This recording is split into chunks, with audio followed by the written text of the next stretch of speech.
Hi, I'm Chris Barber. I'm Coleman Glenn. I'm Grant Schnarr. I'm Andy Dippa. I'm Scott Frazier. I'm Ray Silverman. So the first question is, what happens when you die? I don't really know much about it. Okay.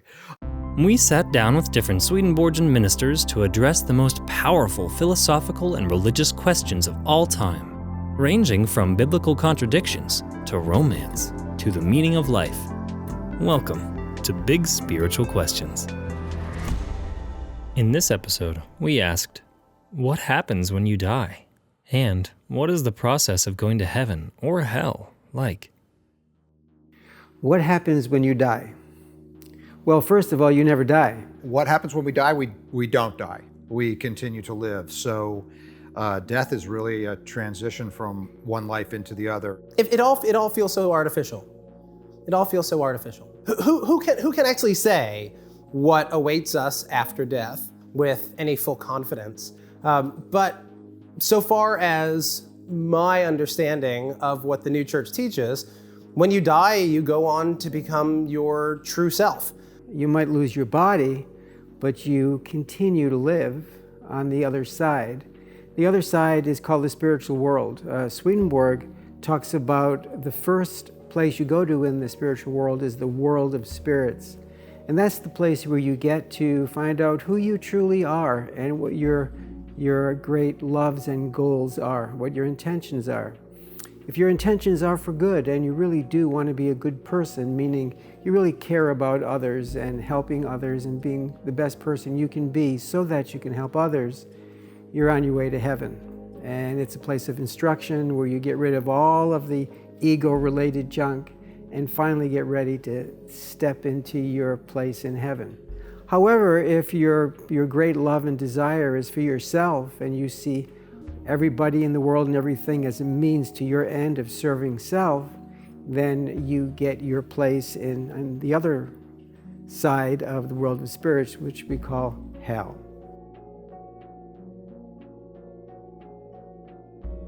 Well, according to the teachings of the new church, when a person dies, they immediately enter into another plane of existence. Death of the physical body is just a transition, that our spirit is who we really are, and that spirit starts to wake up on another plane. It's as if we go to sleep, so that our connection with this world is broken, gradually broken, but it doesn't stay. We don't stay asleep. We go through a process called resuscitation, and that process is very calm, it's very gentle.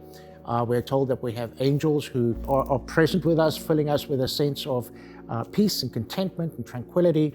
We start becoming aware of the things around us until we become fully awake.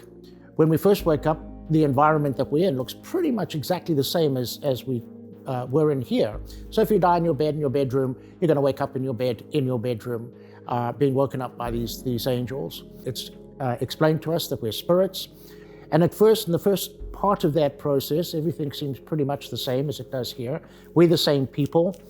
We discover that we have a body, which a lot of people find they weren't expecting. We can see, we can hear. We walk around, we look at buildings, and generally just get accustomed to that world. And at that point, you'll start meeting up with friends and relatives who've gone before you, who, recognizing that you have passed into the spiritual world, come to greet you and celebrate your arrival. Death in this world is really just a rebirth into our life in the spiritual world. So what's different about life after you die? Which is a little weird because I thought you were dead, but you're still alive. The big difference is, in life here on earth, we're all used to this notion that there are kind of two of us. You know, there's who you are in your head or maybe in your heart, and then who you are that you present to the outside world. And we're used to navigating that and living in this kind of tension. What if that tension wasn't there? What if who you were on the inside was who you necessarily were on the outside? Because when we're in this world, we have an inner sense, an inner part of us that is hidden from other people, and often it's hidden from us ourselves as well. These are kind of our motivations, the things that move us in our lives. And the external part that we see, the physical body and the way that people walk and talk and the things that they do, those belong to the outside of us, and gradually those things fade away and that real internal part of us comes to view. That internal part of us is something that we develop over the entire course of our life in this world. The habits that we develop, the attitudes that we cultivate, and things like that, all become all this internal part of us, and they revealed. And so what happens is that once those are out and out for view, it becomes clear as to who we really are, what really drives and motivates us. This is what makes the other world both a little scary and a great relief and a place of great power. Because now, if you're a good person on the inside, you're a good person on the inside and the outside. If you're a bad person on the inside, that's going to come through too, which means you'll know who your friends are, you'll know who your enemies are, you'll know who the people are who share your drives and your passions and your loves, and you know the people that you don't have a lot in common with. For example, if what you loved the most was serving other people and loving other people, you gravitate towards other people who love those things.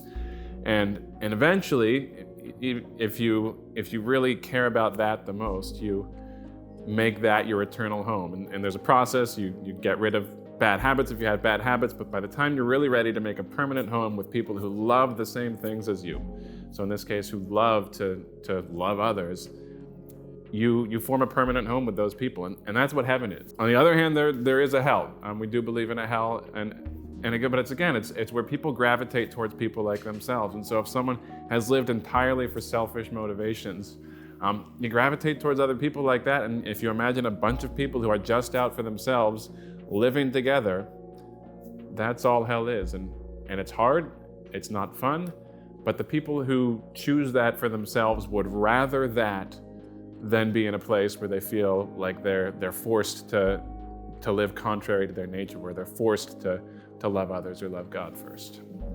Kind of interesting, I talk to students about the idea that they end up in heaven or hell according to what kind of friends they have and associate with. So more and more in this world in between, they come to hang out with people who have similar loves as they do until they find their way into a community or society, hopefully in heaven, where they really find everything in common with these people as if they are people they've known all their lives or for eternity.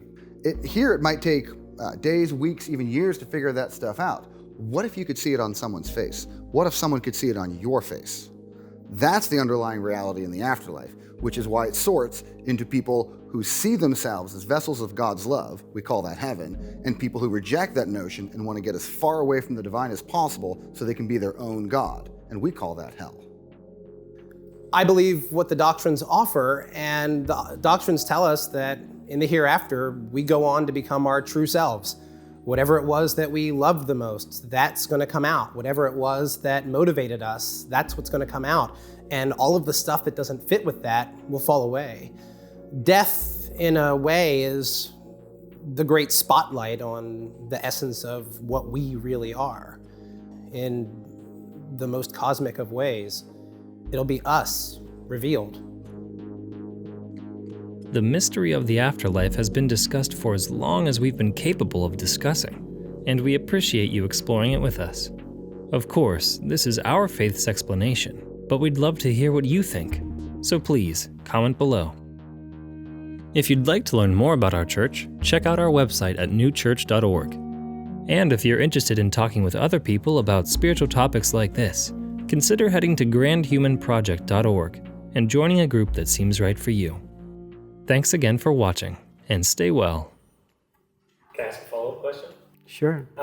So what are, personally, you most excited about and most afraid of right after dying? I'm most excited about seeing all those people I've ever loved and admired, through the centuries. Like just today, for example, a Hindu scholar that I really love and admire named Eknatheshwaran is on the other side now. And I noticed that he translated a verse from the Bhagavad Gita 2 different ways. I want to talk to him about that. Why? It was a small thing. It was the word, the verse was, still your mind in me, still yourself in me, and without doubt you shall be united with me. And he once translated, shall be united with me, another time, will be. It's a little quibble for us scholars, but I was wondering why he did it one way, shall, and the other way, will, because shall sounds a lot stronger to me. So if you're interested in translation stuff, that would be fun. I'm excited about that. I'm also excited about the possibility of getting a job teaching in the other world, because I love teaching. Every year it feels like I'm just beginning. And when I step into my role in the other world, I'd like to be a teacher, especially for the new people who are coming into the next world wondering, what is this and what's this all about? I'm not afraid of anything, actually. I'm just looking forward to stuff. Nothing? No fears? No, I'm very, very content and pretty sure that it's a great plan and God's going to work with me, and it's like a dual deal.